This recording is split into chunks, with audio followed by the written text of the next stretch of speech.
আমরা ৮ ঘন্টা মতো কাজ করলাম। এর মাধ্যমে যদি এক হয়ে যায় ইনশাল্লাহ আমাদের দাওয়াতের কাজ সাকসেসফুল কবুল করেন আল্লাহুম্মা আমিন। আমি চাইবো গ্রামের নামটা বলবেন। রন্না গ্রামে আমরা মাগরিবের নামাজ পড়লাম, ৮ ঘন্টা সময় দিলাম। আহলে হাদিস দাওয়াত সেন্টারের পক্ষ থেকে আমাদের অনেক সদস্য এসেছেন, গ্রামের লোক মাশাআল্লাহ কয়েকজন দাঁত দিয়েছেন।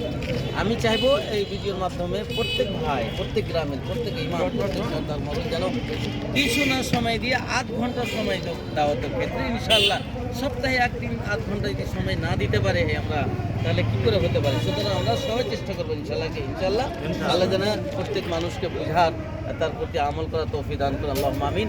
আমি প্রত্যেক গ্রামের কোনো গ্রাম নির্দিষ্ট বলে নাই, আমাদের ভারতবর্ষের মধ্যে হোক যে কোনো দেশে এই ভিডিওটা যাবে, শুনবে, প্রত্যেক গ্রামের ইমাম সাহেব, সর্দার সাহেব এবং গ্রামের যারা নেতৃত্ব দিচ্ছে তাদের দায়িত্ব, কর্তব্য, ফরজ আছে যে নামাজের দাওয়াত দেওয়া, ভালো কাজের আদেশ, মন্দ কাজে নিষেধ করা।